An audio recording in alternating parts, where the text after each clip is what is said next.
This is Far From Home. I'm Scott Gurian. If you're a regular listener, you may have noticed that I've been taking some much-needed time off these past few months to catch my breath, get caught up with some personal things, and do some traveling to gather stories for future episodes. But I've returned today to share a recent conversation I had with my good friend Jamie Yuenger. Jamie is a fellow audio producer and the host of If You Knew Me, a podcast that features personal stories of the inner lives of women. And Jamie has a pretty fascinating story of her own about trying to fit in an unfamiliar place. You see, Jamie was born and spent most of her life here in the United States, but a few years ago she decided to move to the Netherlands, and she wasn't prepared for just how complicated the transition would be. I caught up with her on her first trip back to the U.S. in several years, and I asked her to tell me about her journey. I was born in Colorado, and I moved around quite a bit. I lived in Louisiana and Alabama, and then I went to college in Wisconsin. And then when I was 24, I took a plane to New York City to visit a friend, and I didn't have any strings at that point in my life. I wasn't married. I didn't have children. I didn't have a job. I didn't have a lease on an apartment. I was 24. And so on the way to New York, I applied for a job. And then by the time I landed, they asked if I would do an interview. So I ended up getting a 1-month sublease in Brooklyn and Williamsburg while I went through 3 rounds of interviews. I stayed in the sublet where the room was literally the size of the mattress, and I know that because I had to lift the corner of the mattress to shut the door at night. It was exactly the size of mattress, and I think I paid $900 in 2007 for that. So I didn't get the job. So here I was like, I kind of sort of live in New York, but not really, and I've just blown through all my savings. Now what? For Jamie, New York wasn't exactly love at first sight. Her feelings were quite a bit more complicated. The first day I think, oh my God, this is awful, horrible, I must leave. And then the next day I'm like, this is the best place I've ever been. I'm never leaving. I can't believe how lucky I am to live here. And then the next day I think, I got to get out of this shithole. And then the next day I think, oh my God, the colors, the fashion, the bookstores, the everything. And that happened almost in that exact rhythm that I just described for an entire year, for the first year of living in New York. I mean, I probably was stubbornness to some degree that I stuck it out to just prove to myself and everyone in the stadium seats that I could do it. But it was also like, what else am I doing? I'm 24. I didn't have a job before. Here I am, And that it was fantastic. There were many parts of it that were fantastic, which is this throbbing heartbeat of city energy that is just thrilling. She slowly moved up the ladder, getting jobs in radio and television, and eventually starting her own film production company. Overall, she spent 13 years of her young adulthood in New York, from the age of 24 until she was 37. And she grew over time to love her adopted hometown. But then, just as it seemed like she had finally made it in the big city, she met and fell in love with a Dutch guy named Piet. They tried at first to do the long-distance relationship thing, but it was difficult. So after 5 months, Jamie made the momentous decision to pack her bags, fly across the ocean, and move in with Piet, which essentially meant she'd be starting over in a new country where she didn't understand the language or the culture. Jamie and Piet had a kid and eventually got married, and Jamie set about adapting to her new life, which turned out to be way harder than she imagined. When I first arrived, I started practicing yoga at a studio close to my house in the Netherlands, and I could not believe that I went there once or twice a week for many weeks, and no one ever talked to me. It's like, where have I landed? And I don't know. I've thought about this. I think because I'm white and I'm tall and my ancestry is not Dutch, but it's Scandinavian and German, that if I don't open my mouth, I don't look like I'm a foreigner. And I think that actually has worked against me in some ways because people just assume I'm Dutch. I feel like, if I moved to Rwanda, I would be like, obviously from somewhere else, and maybe people would be more welcoming or interested or curious about me. And I know now that very likely it was because they humbly assume that you aren't necessarily interested in knowing them or talking to them because you've got your own life going on. And because it's such a small country and people don't necessarily live very far from where they grew up. I mean, the furthest you can move is 2 hours away anyway. That you keep all of your childhood friends and your family, and you're not necessarily looking for new friendships later in life to the same degree. And so I remember feeling really depressed about that. I remember thinking, oh no. And the direct comparison to that was this warm, totally community-driven yoga studio where I had kind of in many ways been buoyed in New York by, like having a place that I belonged and I felt like seen, heard, loved, appreciated. I met so many friends there. And so to go like week after week, and I was like thinking, if I would like make muffins and sit them, on the check-in desk and, offer them to people after a class, maybe will I meet people then? Like, how do I break into this? So did you do that? Did you try that? I didn't, but not because I didn't think it would work, but because I just really love the style of the yoga studio in general. And also because I became pregnant and I started doing a pregnancy yoga class at another studio where it was offered. The next town, not the town I live in, but the next town has a internationally renowned university. So there's a lot of expats that work there as professors. And there were a lot of other women from India and Colombia. And so obviously our shared language was English. And we also had this huge thing in common, which is that we had a baby growing inside of us. All women want to talk about that experience while they're going through it, especially the first time. But they weren't Dutch people for the most part. They were other people going through a similar experience as me. The yoga class wasn't the only setting where Jamie had trouble fitting in. You see, Jamie's pretty outgoing, but time after time, she got the sense that her bubbly personality felt out of place in the more reserved Dutch society. She came to realize that she often didn't understand the terms of engagement. Moments when it would happen is if there would be like a birthday party. And not that there aren't low-key gatherings of birthday parties in America and in New York, but I feel like there's a kind of specialness and intention, particularly for like a children's birthday party, let's say, that Americans would give. It'd be like special cupcakes with flags on them and a special cake, or there was a certain pageantry. And I couldn't believe it when I'd go to a birthday party that it would just be like almost as if nothing was happening. Someone would have made a homemade cake that wasn't that cute in my eyes. So I just realized in that moment, like, okay, I think they might feel like I'm overdoing it. Like, for example, when my daughter turned 1, I went to the local baker and I had breastfed for nearly a year. And I thought, we're going to put a whole bunch of boobs on this cake. Like 150 little boobs all over the cake, right? Like, this was a blasphemous request on my part to this local baker. She actually said to us, we don't normally do this, but... And I was like, she's 1. I birthed her. Like, we went through this whole thing. I'm definitely having a boob cake. And, I made this whole, like, fresh flower garland thing for the house because it was a big deal. And I feel like in America, your child's first birthday is a big deal and you do put effort into it. And I think that probably was seen as over the top. There are distinct moments where I think people are like, okay, it's a little too much for us. Then, of course, there were the language barriers.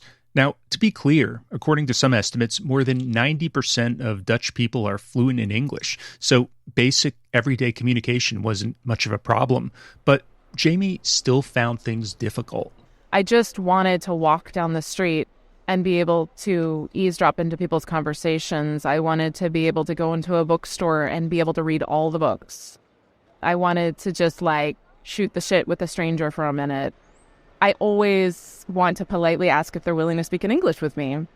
And I don't do that a lot of times when I would just like to engage with someone and be like, hey, nice shoes, or whatever, the thing is, or where is this? Can you help me find directions? Because I don't want to ask if they can speak in English, and I don't want to talk about where I'm from, and I just want to have a moment, that has nothing to do with any of those things.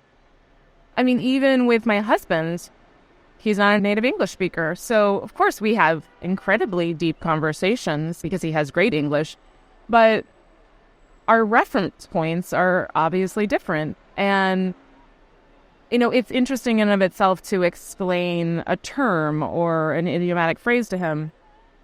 But there's also a joy of, we know what the idiomatic expression is, and it's not just saying that expression that's funny. It's like how it came out and why it came out and like the intonation that you used, and all of those things create this layered experience.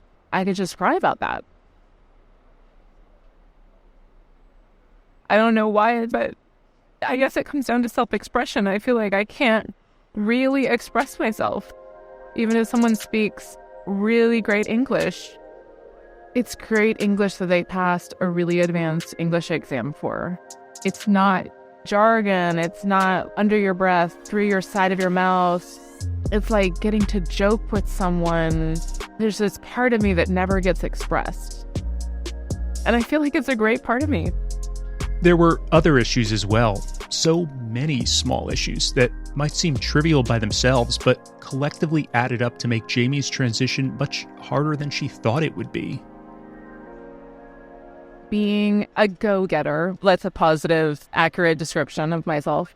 I arrived and I was like, I'm going to learn Dutch in 6 months. I'm going to have built my community. I'm going to rock this experience. And it was like, you are on your knees, bawling your eyes out. That's what's really happening. You're not achieving all of these notions that you had of how this is going to be. So it's taken a lot longer than my go-getting self would hope for. And also, I think generally people would expect. You think, oh, the Netherlands isn't that different than America. It's really different. Now, on top of all those cultural differences that caused so many of Jamie's social interactions to get lost in translation, there was another important factor that made things especially hard.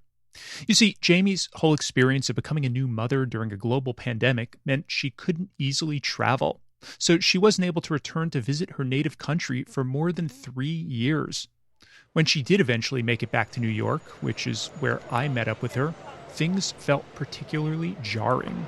I caught myself more than 10 times over the last 5 days internally stopping myself from talking to an American because I assumed they were going to speak Dutch to me, and deciding whether or not in a split second, do I want to ask them if they'll speak English with me? And then I'm like, Jamie, they're American. They just speak English. She said it took her a while to adjust because she now viewed things from an outsider's perspective. Like, do you remember that love-hate relationship she experienced way back when she first landed in New York at the tender age of 24? Well, sitting across from me now in a park in Midtown Manhattan, she said she was experiencing it again, except this time on an even grander scale. I've been going through just a roller coaster of emotions. The first 24, 36 hours, I was just like, this is the worst place on the planet. America is evil. And I just felt genuinely depressed for our future, for all of humanity. And that being led first and foremost by America in all of its politics and celebrity and capitalism. But of course, there's the other side of the coin, which is the energy, the pure ambition, the outgoing friendliness. I asked her what it was like returning to the U.S. after being away for so long, and her observations surprised me. 2 thoughts immediately came to mind when I first landed. One, which is, oh, finally, Black people. There's no Black people in my town in the Netherlands. And I was like, hi, guys. I mean, it was really stark. It's like just people of color existing, and that's just normal and important part of my life. I feel secluded and, isolated in some ways, and I'm aware of it in the Netherlands. And the other thing is everybody's so fat. I mean, I am all for fat affirming, fat loving, all that, but that's just what I saw. And it kind of makes sense. I mean, I think if you just only live in America ever, maybe you don't see it. But if you go to other parts of the world and then you come back, you'll be like, that croissant is twice as big as the one in Paris, And like everything is that. Every portion size of everything is that. So if you do that 3 times a day, 365 days a year, it's kind of no wonder. And on the other side of the ocean in the Netherlands, when I go to a grocery store, I'm like, why are you selling a tiny, tiny bag of oatmeal? It's oatmeal. Like, don't you sell this in bulk? Who buys a bag of oatmeal for 3 servings, Well, because your apartment or your house is tiny. So there's good and bad. Another thing that struck her were the huge differences in the pace of daily life. It's like, it's cool in the Netherlands that everybody's so relaxed. But there's definitely a part of it. It's like, let's do this. Let's keep it going, people. Come on. Like, let's walk a little bit faster. Or let's have a little bit more drive, They just don't do that there. The other thing I noticed, and this is very New York City specific, is everybody's trying to be somebody. Everybody's trying to outdo somebody. It's so competitive. And I remember my husband, Piet, talking about the competitive energy coming off of me all the time. And I think for him it was very intense when he first met me. And I am a competitive person also, so we have that layer. But it's like everything I look at is trying to outshine, outdo, outsass the other thing and be more special than the next thing and being the best. And that's a term I use frequently. It's like, oh, this is the best. And Pete's like, why does it have to be the best? Can't we just talk about its general qualities? On the corner of where I was staying, there's just what would be a normal food place to eat. And it's like they have these transparent neon plastic chairs. It's just always that one extra thing to be like, oh, that place is cool because it's this, or walking down the street and seeing the way people are dressed. And 50% of me thinks, go girl or go boy, work that thing. But on the other hand, I'm like, do you really have to be so special? Isn't it exhausting to have to try to be like that all the time? But that's the Dutch, getting inside of me, because their whole thing of, do normal, which is their sort of, unofficial motto of, be normal or act normal, which when I first learned that, I was like, I want to throw up. That's the antithesis of my entire belief system as an American and New Yorker. No, I am not here to be normal. I'd rather die than be normal.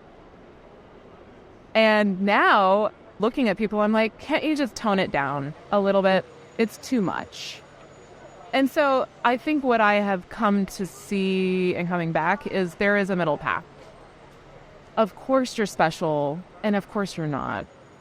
Of course we should use our time in this one wild, special life to do something meaningful. And we can also just be. Where's the even hand? I don't know. I mean, it's like moment by moment, day by day, you find that.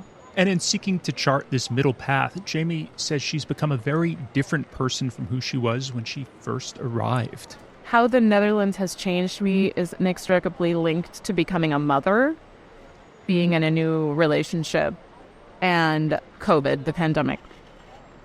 I will say I think the main thing, though, really is not trying as hard to impress.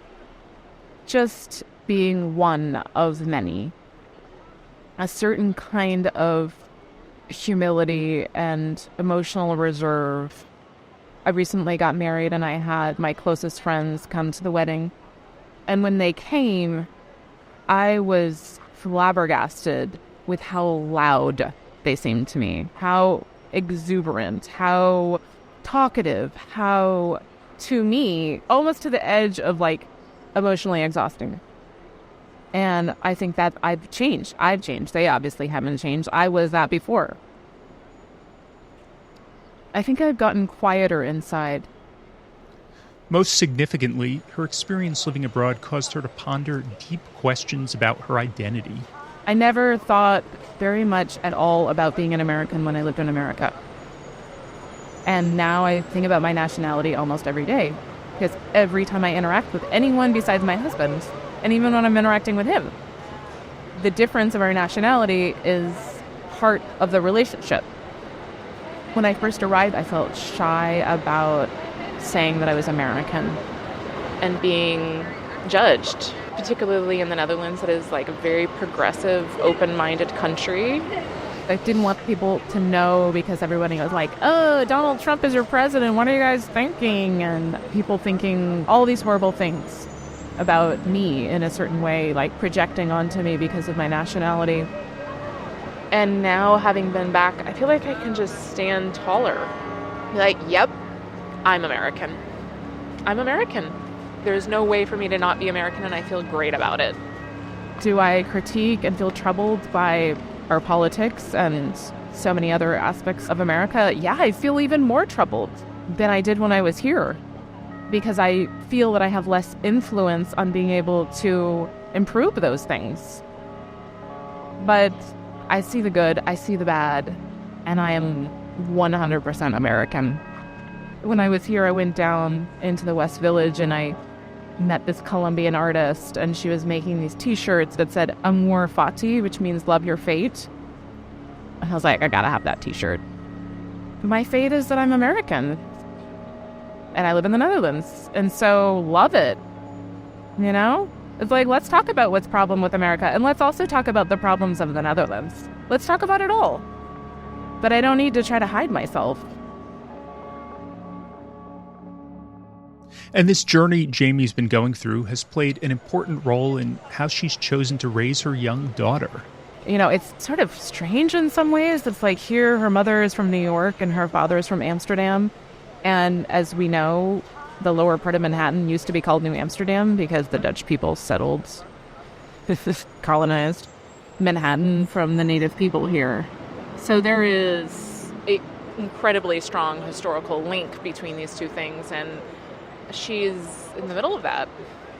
And that's kind of interesting because this historical relationship between the Netherlands and New York City impacted the entire planet. It was the creation of America, in a sense, which includes the transportation and enslavement of people, which the Netherlands, to put it lightly, facilitated, and which my nationality manifested in all of its blood and mess.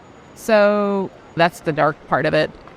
But I think the great part of it is to be a kid with two parents with completely different perspectives on what's possible.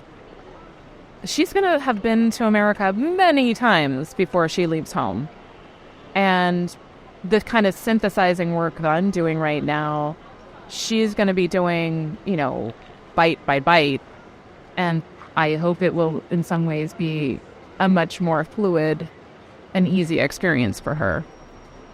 I mean, she speaks Dutch and she speaks English back and forth with utter ease. Her native language is being able to go back and forth between the two languages. She will be Dutch. That's weird. It's really weird that my child is Dutch. So I'm going to have to do my darndest to keep some of that American effervescence in her, which probably won't be hard because she's very effervescent.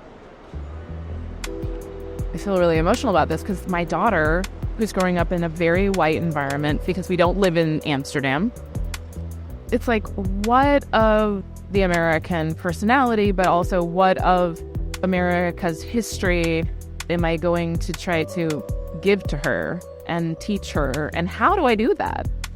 I mean, one small step of that is that Amanda Gorman, the poet who performs a poem at Biden's inauguration, she also wrote a children's book, which was illustrated by someone else, but the words are hers.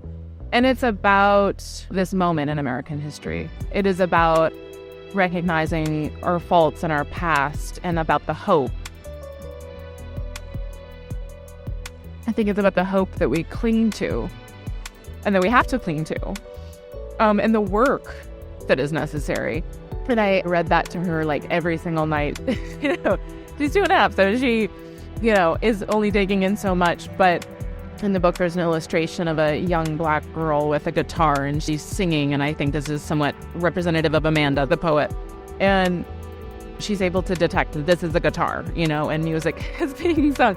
So I'm finding my ways and explaining to my Dutch family, like, we're going to celebrate Thanksgiving in the Netherlands, but I'm also going to tell you Like, it's not Thanksgiving on Sex and the City or Friends. This is the complications of Thanksgiving.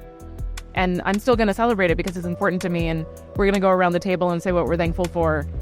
And, it's a deeply troubled thing.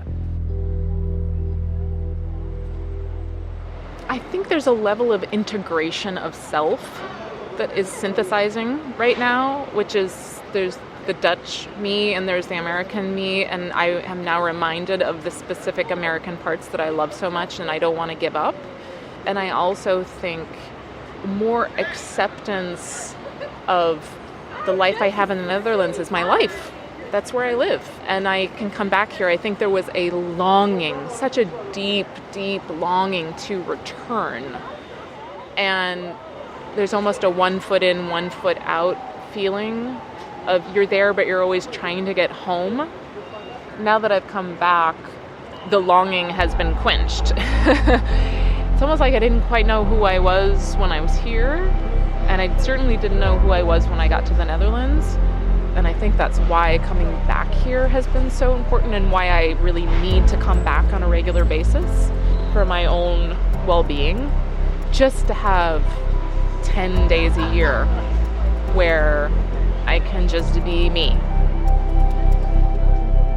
That's Jamie Yuenger.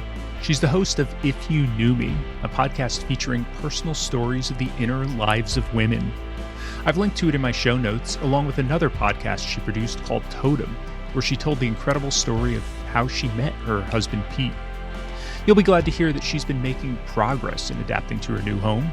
She told me recently that while she still keeps in touch with some of the fellow expats she met at that pregnancy yoga class, she's particularly proud of the fact that 3 of her closest friends in the Netherlands are now Dutch women.